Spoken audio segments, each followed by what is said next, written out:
from a cornerback's perspective, what can you scout him Super strong arm. He's really good with the deep ball. He's been making a lot of really good, smart decisions since he's been here. But my biggest thing from him is he can make all the throws, and his arm is very strong.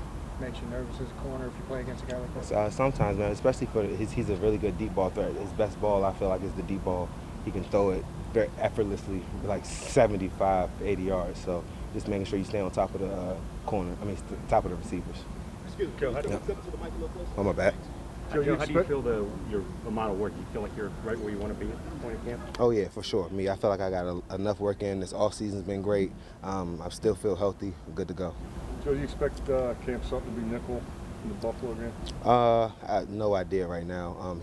Cam Sutton, he can play nickel, outside corner. He can play safety. Wherever the coaches put him, he's just willing and ready to do it. So, if we got Antoine and my boy 3-5, if they're not healthy, we just knowing that we have Cam that can go in there and play at any time is very comforting. Why's 3-5 your boy? Oh, no, both. Everybody in the secondary is my boy.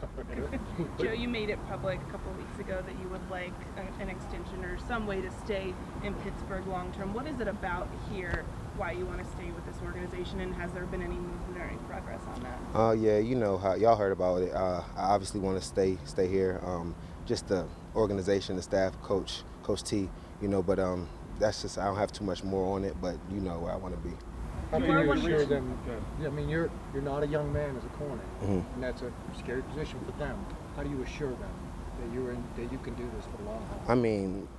My tape speaks for myself. I feel like while I'm out there, the best thing I can do is while I'm out here in training camp, still covering these dudes, still feeling like I'm running, moving, the same as I have been for the last couple of years. And I feel like it just is what it is. Joe, can you think back when you had a healthy Dupree and a healthy Bush last year? How does what you have now compare? It's comparable. Having Highsmith with another year, bringing Melvin here completely healthy. He looks like Melvin of old, and then having D. Bush back, and then Joel Schobert. I have another year, Minka Fitzpatrick. It's just a chance for a lot of guys to be able to expand their roles. Cam now being able to be a starter on the outside, showing what he can do. I think we have, if not the same or a little better defense than we did last year. It's kind of just everybody just got to play their role, play their parts, do how we did last year, make plays. We should be fine. How is Cam? What has she shown you playing on the outside? Man, he shows me that he's a very, very capable, and he's going to be able to hold it down. I knew he could do it for a while, but if we didn't have Steve, I thought we'd have felt very, very comfortable having Cam on the outside. When I would go down or Steve would go down, he would fill in, and it wouldn't be too much of a hiccup. So I think this year he's just very, very excited to be able to be out there, and he's shown no example that he can't do it.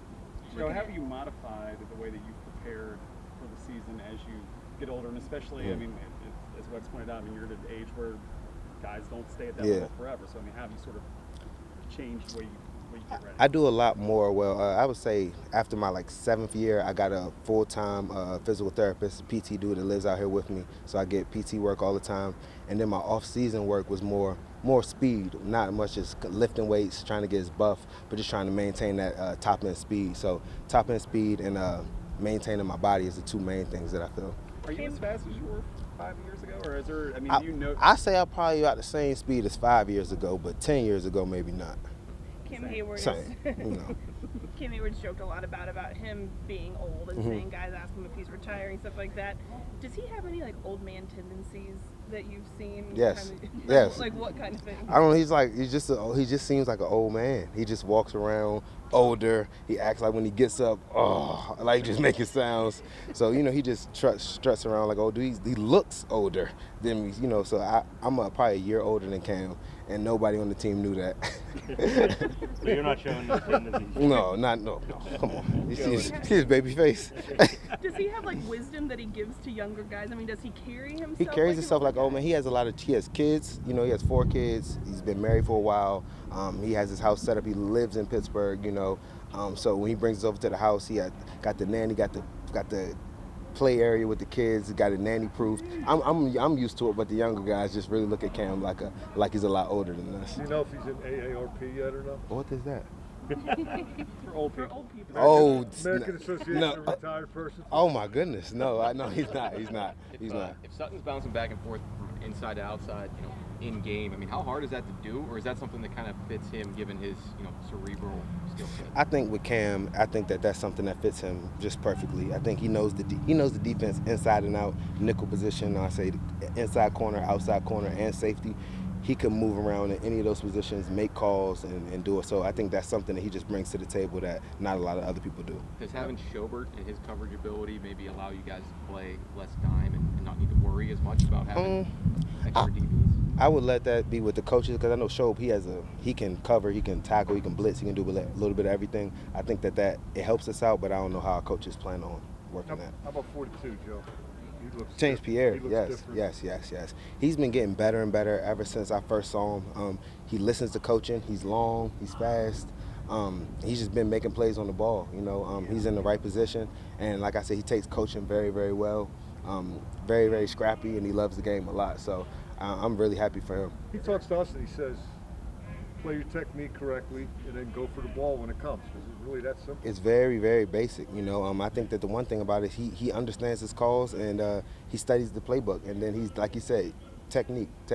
Don't get beat to your leverage side. You're not going to make every play, but don't get beat to where you're not supposed to. So I think he's doing a really good job of just taking coaching, doing exactly what the coaches ask of him, and trying his hardest. Last two questions for Joe. Is there some advice you can give to a guy like James Pierre or Justin Lane, the young guys? Yeah, I mean, I've been helping them out with as far as film study and just telling them the defenses where you can take chances, telling the defenses where you need to make sure you keep a lid on it, just letting them know that what opportunities I look to make plays. So I've been telling them for the past couple of weeks, just showing them, watching the tape for the preseason, letting them know, no, this is the play when you can be able to get a pick. This is jump this on here. So I've been trying to coach them up with what I see. It seemed like Tomlin was really on you defensive guys today. Was it just not having Minka affect you, or was the offense maybe just that sharp today out there with Ben running it? The offense is always more effective when Ben's out there. He does a really good job of understanding what defense we're in and kind of trying to pick us apart. But it's just Coach T has his days when sometimes he's rocking with the defense, sometimes he's rocking with the offense. Pre-planned. Yeah, definitely. All right, thanks, Joe. For sure. Thank you, guys. Try to do anything in particular to get the group of 5 out for the start of that last game? Would it mean anything? Yeah. I think it's just good to get the guys together, building continuity with each other, and get some experience with one another. See if you got in your life. There's always progress in the process, you know what I'm saying? So I think we're getting better. It's just a daily thing. We came out here, we got better today. We can watch the tape in a few minutes and assess it and keep getting better for tomorrow. How about Zach? How do you think he's coming with that leg? I think he's coming well, man. He looks good to me. He's going to keep it going and keep, gathering a full head of steam in the process. You're off that injury. How do you feel mobility-wise in space? Holds on zone runs or anything fine. How are you feeling mobility-wise? I feel pretty good. I don't have any limitations per se. Just out here playing ball. Mike told us after the game, he liked the way you guys finished. How do you feel about the game? You guys being physical and finishing off on plays as well? That's a start. Everything has a starting point. You want to just keep building. I think that's the point where we are now, and that's the process of training camp and just keeping it going. I think it's all one play. I think where DN kind of spun inside Zach, and kind of smacked him, put him on his back essentially. Why is it so important to show that aggression in pass pro? Just looking for work and putting guys on their backs. I just want to establish physicality within the line. Just get on as a physical front. That's really it. Just out there playing ball, man. You playing ball full speed, things like that happen. Does that emphasize more with the Steelers than other teams, or with Ben, or this year maybe? We hear that a lot here. Be physical, be the aggressor. Or is that just an NFL thing? Yeah, I think that's a global thing across the board. Yeah. You got Mike saying that he expects you, since you're the most after that, to be like the leader of that unit. Is it tough for a guy coming in who signed late like you did to come into something that's already going to move your train and hop on and be there? All I could do is be myself. All I could do is go out there and one, show in my effort and in my work, and then two, give insight where I have knowledge. Can't speak on things that I don't know. I can only speak on things that I do know. So it's just a work in progress. Just me taking accountability first, and then second going out there and putting it on the grass. I think everything after that is take care. You see a lot of the young guys coming up to you? It's questions, and I see from the standpoint of maybe I am the older guy here now, but You know, we have 2 really good coaches, and we have a lot of support around here. So whether they come to me or whether they go to other coaches, man, as long as we get the right answer, we get on the same page, and we ball, I think that's all that matters. You were on the field when Sevens running around in the game. Yeah. Did you play with a quarterback that did it quite like that? Moving left and right and left and no one quarterback is alike, but I'm glad to be playing with him. You just try to keep him alive at that point? Definitely, keep my man off him. So, do you expect to play Friday? Do you want to play Friday? Or? Whatever the coach called, that's what we're doing. Yeah, there's an extra week this year between the last preseason games. So that's news to me, so I didn't even know that.